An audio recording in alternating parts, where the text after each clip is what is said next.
I també és interessant veure com fa un parell d'anys també va haver-hi un estudi, que de fet curiosament va ser promogut pel Banc Mundial i d'altres institucions internacionals i també organitzacions de la societat civil, un estudi d'un organisme que es diu IAASTD, i aquest estudi demostrava això, que també l'agricultura ecològica podia acabar amb la fam al món.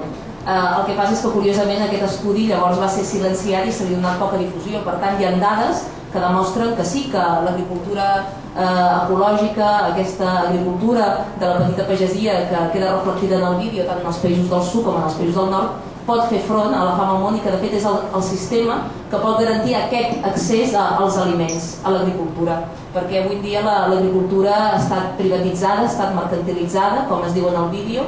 Si tu no tens diners per pagar el preu d'aquests aliments no menges, i això explica que avui una de cada 6 persones al món passi gana. Per tant, el que cal és retornar aquest dret a l'alimentació a nosaltres, als ciutadans, als consumidors i a la pagesia. I això és possible fer-ho amb d'altres models d'agricultura ecològica i de pagesia local. I això sortiria més car? Democratitzar el procés de producció i de distribució d'aliments els encariria per la gent que els ha de consumir i comprar?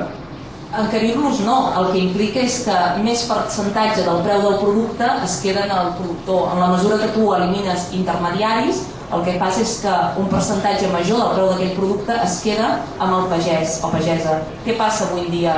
Que l'intermediari és qui es queda la major part del benefici del producte, fins al punt que, per exemple, aquí a casa nostra, el diferencial entre el preu en origen d'un producte i el preu en destí, el que paguem al súper, augmenta de mitja un 500%. Hi ha determinats productes que fins i tot el preu augmenta un 1000%, i qui es queda aquest benefici és l'intermediari. En la mesura que tu elimines aquest intermediari, igual pagues el mateix preu pel producte, però la major part d'aquest preu va al petit pagès, al productor. Per tant, del que es tracta és de generar aquests circuits curts de comercialització, aquesta relació directa entre consumidor i entre productor, i per tant generar també aquestes relacions de solidaritat entre el camp i la ciutat, perquè si desapareix la pagesia, és el que aquí es diu, a mans de qui està la nostra alimentació. I la nostra alimentació està en mans, avui en dia, perquè aquí a Catalunya tan sols l'1% de la població activa és pagesa, imagineu, no?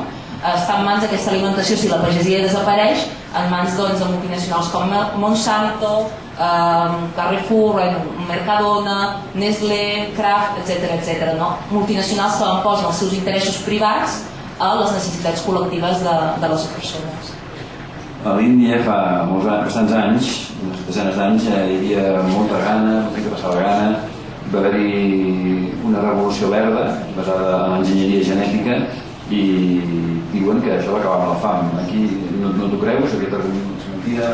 Està bé les preguntes que fa el Cisco, perquè són preguntes allò que una mica permeten desmuntar els mites que ens han venut, no? Els mites que diuen que l'agricultura industrial acabarà amb la fam al món, quan hem vist que desenes de dècades, de diverses dècades d'aquestes polítiques neoliberals no han conduït a que s'acabi amb la fam al món, sinó al contrari, han conduït que més persones com mai en la història passin gana. I això passa en un context quan es produeixen més aliments que mai. I si mirem les dades, la producció d'aliments dels anys 60 fins avui s'ha multiplicat per 3, mentre que la població a nivell mundial tan sols s'ha duplicat. Per tant, percentualment hi ha prou aliments per alimentar tot el món. El problema és que si tu no tens diners per pagar el preu d'aquests aliments, no menges, no? I això és el que passa avui en dia.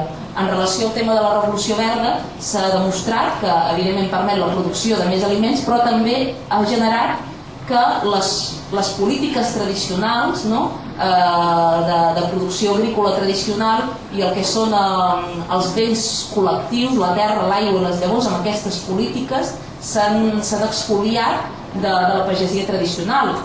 Avui en dia l'aigua, la terra, les llavors són privatitzades, no? Aquestes polítiques internacionals, aquestes polítiques de la revolució verda, aquestes polítiques neoliberals han erosionat el dret dels pobles a tenir accés als mitjans de producció dels aliments.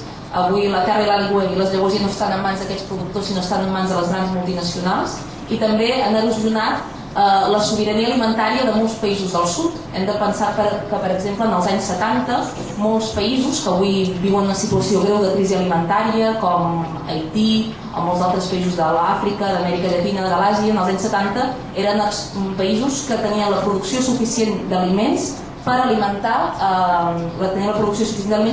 la seva població.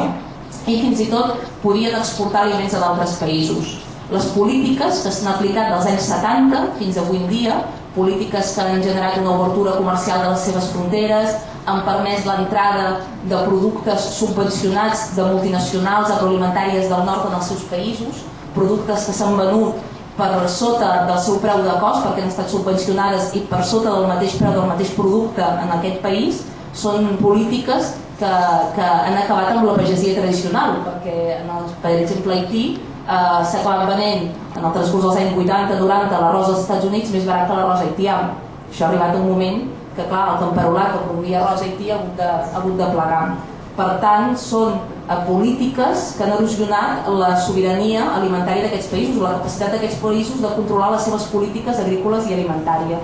I països que en els anys 70 eren autosuficients en la producció d'aliments per a la seva població, avui en dia depenen totalment del mercat internacional, depenen totalment de la importació d'aliments d'altres països. I ni tan sols poden alimentar la seva població i evidentment tampoc poden exportar, no?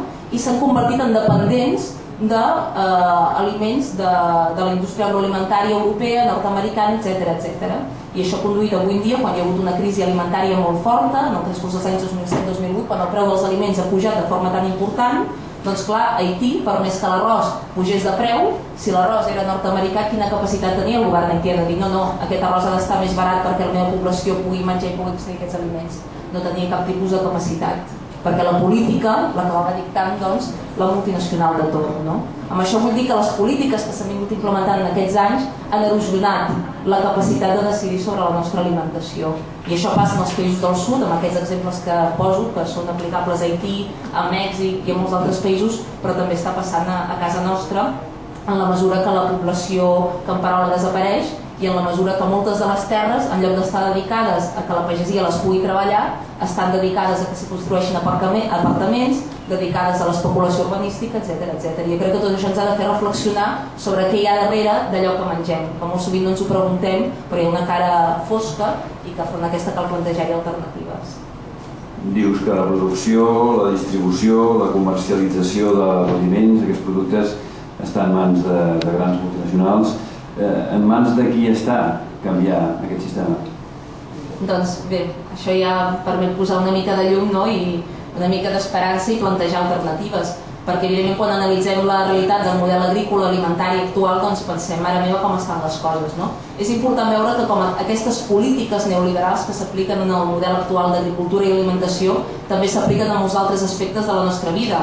S'apliquen també a la privatització dels serveis públics, a la privatització del que és la sanitat, l'educació, l'especulació amb el territori, amb la vivenda. Avui en dia molts dels que són els nostres drets estan sotmesos als interessos privats i mercantils, i això és important tenir-ho en compte per plantejar alternatives, perquè en definitiva la capacitat per canviar les coses, com tu dius, està en les nostres mans. Nosaltres podem canviar les coses i cal trencar una mica amb aquesta lògica del sistema capitalista que ens diu que no es pot fer res. A vegades pensem que tot va malament, però què hi podem fer nosaltres?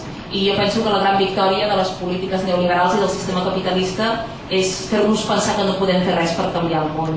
I crec que hem de tenir present que nosaltres, en les nostres mans, està canviar el sistema. I com ho podem fer? Doncs organitzant-nos, creant alternatives, per exemple en l'àmbit del consum, com aquí hem vist, es poden crear cooperatives, grups de consum, experiències que posen en contacte gent d'un mateix territori per consumir d'una altra manera, establir una relació directa amb un productor local. S'estableix aquesta relació de solidaritat entre el camp i la ciutat i es planteja aquesta alternativa. I hem d'intentar que aquesta alternativa vagi més enllà del model de consum actual. Ens hem d'organitzar en l'àmbit del consum, però també en molts altres àmbits i plantejar alternatives a aquest sistema. I com deia un dels persones entrevistades, l'Eric Hall, de Food First, el que calen també són canvis polítics, canvis en les polítiques públiques, i calen que aquestes polítiques públiques estiguin al nostre servei, que la petita pagesia avui en dia pugui seguir existint, que pugui tenir terres per tal de treballar-les, que nosaltres puguem accedir a aliments lliures de transgènics si així ho volem.